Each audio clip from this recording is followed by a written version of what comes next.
siempre nos está asesorando sobre finanzas. Bienvenido, Rubén. Hola Diego, buenas noches, ¿cómo estás?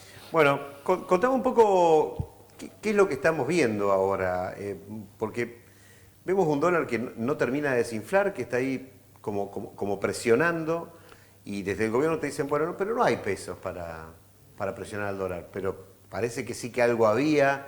¿Qué es lo que está pasando con todo este juego que no terminamos de entender? Primero hay que explicar que sí se está en un contexto de una economía en modo electoral, podríamos decir, donde casi toda la economía está mirando a corto plazo. ¿Qué quiere decir a corto plazo? Que va a estar mirando hasta septiembre, octubre, y de acuerdo a cómo se desarrolle también las elecciones, es para qué lado puede profundizarse un cambio económico o para qué lado puede estar quedando reprimido ese cambio, ¿no? Y en cuanto a las variables más importantes, que son las que, diríamos, se habían estabilizado, como por ejemplo el contexto inflacionario o el tipo de cambio, que son lo que le preocupa normalmente a la gente, porque después de atrás de eso está el movimiento de precios, diríamos que yo siempre digo que hay una solidez mucho más grande en la parte del contexto inflacionario que en el tipo de cambio, ¿no? O sea, pero las dos son consecuentes, porque si el tipo de cambio se desajusta, repercute normalmente en inflación. No ha pasado eso en los últimos movimientos, diríamos, a lo contrario de lo que siempre pasó en Argentina, pero por una serie de factores, entre ellos cierto parate económico, falta de ventas, más competitividad en cuanto a productos importados y demás. Pero puntualmente lo que se ve es una economía, diríamos, con una decisión bastante certera de mantener los números a rajatabla. Vos fíjate que siempre normalmente en esta época se enciende medio un plan platita, ¿no? O sea, un plan para tirar eso. No sé si esta vez va a pasar. Y hoy, por ejemplo, hubo una licitación de unas letras donde debería renovar esa licitación, porque si no quedarían 12 billones de pesos en la calle. 12 billones, para que tomemos una dimensión, es un tercio de la base monetaria. O sea, quedarían sin renovar. Bueno, logró renovar 9, el 70 y pico %, pero a una tasa altísima el gobierno tuvo que pagar para poder renovar esas colocaciones, cerca del 65% anual, cuando venía renovando al 30%.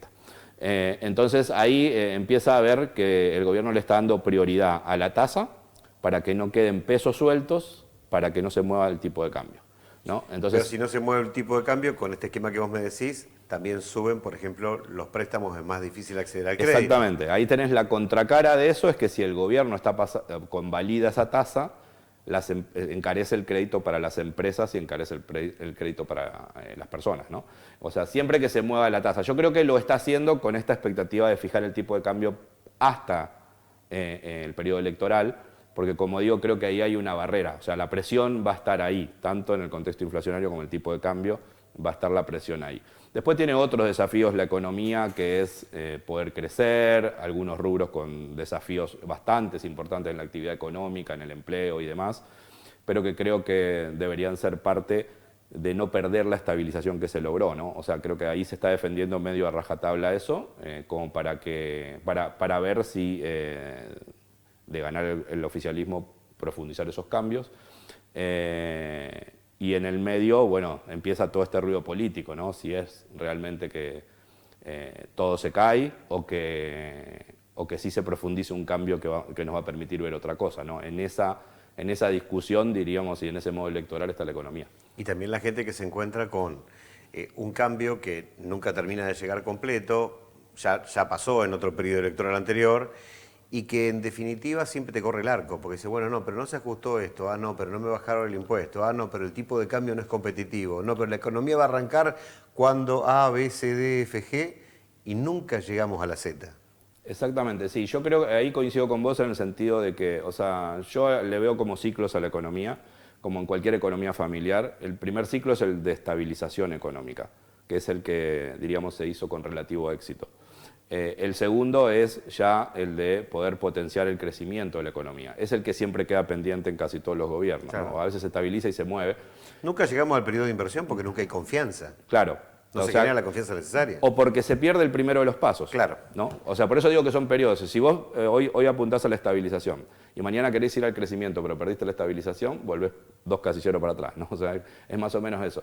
Entonces, en ese aspecto es donde está el desafío. O sea, va a poder dar ese paso de que Argentina pueda crecer, hacer, diríamos, ciertas reformas que normalmente seguramente se van a venir, como quizás reforma jubilatoria, laboral, fiscal y demás, hacia adelante.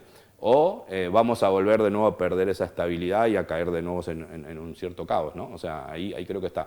La única diferencia que yo veo es que no veo otras opciones para pasar al segundo nivel. O sea, o se profundiza o se vuelve. O sea, creo que está muy claro la decisión, ¿no? O sea, en cuanto a lo económico, yo no digo de ideales políticas porque cada uno tendrá las suyas. Yo digo que en cuanto a lo económico, o sea, ¿cuál sería la solución para que vos puedas sí crecer, tener producción, aumentar sueldos, tener empleo? O sea, ¿cuál sería? O sea, Claro, en clave política es bastante difícil, porque claro. estamos hablando de falta de matices. En otros lugares del mundo o gana uno o gana el otro y son matices. Acá estamos hablando Exacto, de reformular absolutamente todo. Reformamos opuestas. desde todas las variables económicas hasta la Constitución. No sé, no queda nada por no reformar. Por eso digo, después la manera que vos busques de crecer o las formas de crecer, si es con un Estado más grande, con un Estado más chico, si es con más crédito, con menos crédito, parte de la base de cierta estabilidad. Entonces, yo creo que las formas, el fondo de la economía tuvo una cierta resolución o estabilización.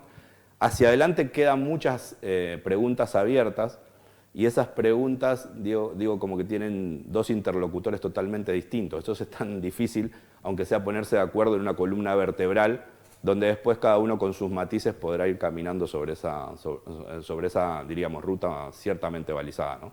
Bien, el FMI le dio un espaldarazo a la Argentina diciendo, bueno, bajamos las expectativas de inflación. Sí, la llevaron a un 20 y pico, o sea que para completar el año en un 20 y pico tenés que tener tasa de menos de un dígito por mes, ¿no? O sea, el IPC sí. por debajo de un dígito por mes. La inflación va a estar cerca del 30 seguramente en Argentina. De hecho, el presupuesto estaba en 18%, hecho en 18%, y es medio inevitable, porque ya llevamos casi el 15%. Entonces, claro. Pero creo que lo que ve el FMI es que fiscalmente sí se cumplen los objetivos, o sea, la parte de superávit. Ha sido bastante pasivo con la parte de reservas. O sea, las reservas no se pudieron acumular y normalmente se pide un waiver, o sea, se pide como un nuevo análisis y ahí vuelven a liberar ahora 2.000 millones de dólares que vendrían a las reservas.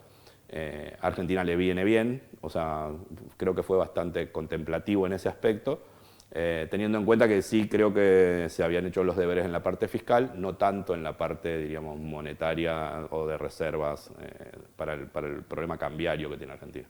Bueno, y qué complicado para la gente esto, ¿no? Hablábamos recién fuera de cámaras, inclusive charlamos con Adrián, vos hablabas también con él, del tema de educación financiera, ¿no? Sí. Qué difícil para que la gente diga, ¿y esto a mí qué? Exacto. O sea, ¿y cómo te moves con esta variable? Y sobre todo en Argentina, que es tan difícil. Exacto, sí. Por eso a veces también se nota cierto, diríamos, ignorancia en cuanto a comentarios financieros. Yo lo noto mucho en redes. O sea, a ver, cuando digo ignorancia no es algo peyorativo, sino es desconocer algo, ¿no? O sea, todos somos ignorantes en alguna materia, pero en la parte económica, Argentina muchas veces quiere soluciones sin pasar por procesos. Entonces muchas veces sí, a mí me gustaría que aumenten al jubilado, me gustaría que hagan esto, me gustaría que hagan el otro, pero ¿bajo qué parámetros, con qué bases, bajo qué diríamos, cimientos tenés que construir y qué tenés que pasar por construir eso para poder llegar a lo que querés? Gracias a Dios hay una muy buena noticia, me parece que la educación financiera es algo que nosotros, yo con mi proyecto en particular vengo luchando bastante. Parece que va a estar dentro de la currícula de estudio, o por lo menos dentro, ya está en algunos lugares en Buenos Aires, en la ciudad de Buenos Aires, con la materia finanzas personales, y ahora parece que se va a sumar también junto a otras materias como robótica, como marketing y cosas que hoy sí creo que en la educación ya no son, diríamos, no solo son, diríamos, que acompañan a una formación integral, sino que son necesarias al momento después de dar pasos como la universidad o salir a emprender, ¿no? Bien, difícil materia también. Digo, para dar en un país atravesado por las grietas que también es económica. Sí. Comentada en algunos momentos por el presidente también, que acusa de socialista a veces a personas que a veces lo son y a veces ni otro no son. No están ni cerca, Por simplemente eso digo, no piensan como él, ¿no? Yo muchas veces opino sobre economía y dicen, bueno, a ver, este está del lado de mi ley, ¿no? Yo la verdad que bajo las mismas circunstancias me pareció muy buena la época de 2003-2007 de Néstor Kirchner, por ejemplo. ¿Qué es lo que yo defiendo? O sea, analizo la economía. Superávit, fiscal y comercial, que no haya inflación y que no se mueva el tipo de cambio. Esas son las cosas que vos necesitas para que cualquier persona, sea kirchnerista o sea de Milei, tenga una vida más o menos razonable en el aspecto económico y que pueda proyectar su economía.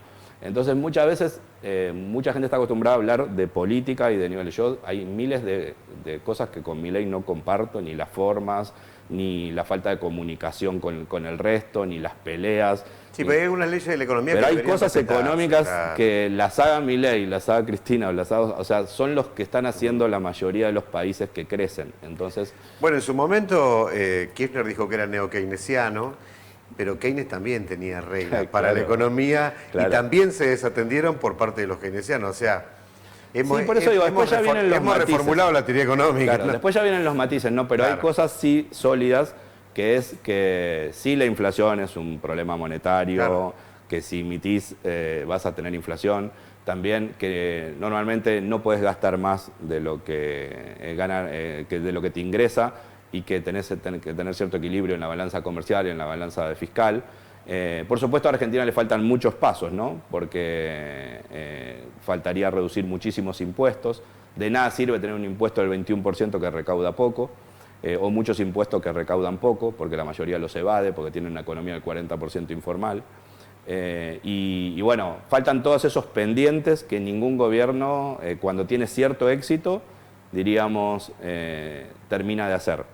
Falta ese paso, si somos una política capitalista, falta ese paso de que acumulás capital y después tenés confianza para invertirlo y producir más bienes. Eso también falta y por eso también, cuando vos decís fenómeno monetario y la inflación, y sí, en parte, si hay confianza, por ahí hay inversión monetaria y se fabrican más cosas, por ahí no están inflacionarios. En un país que está creciendo podés abrir un poco más la emisión. Pero es un problema de los argentinos, eterno problema de los argentinos, el de la confianza, ¿no? Rubén, desde ya, muchísimas gracias por todas estas nociones y gracias por desasnarnos en muchas materias que se hablan y que uno a veces no termina de masticar o no termina de entender, ¿no? Seguro, muchísimas gracias a ustedes.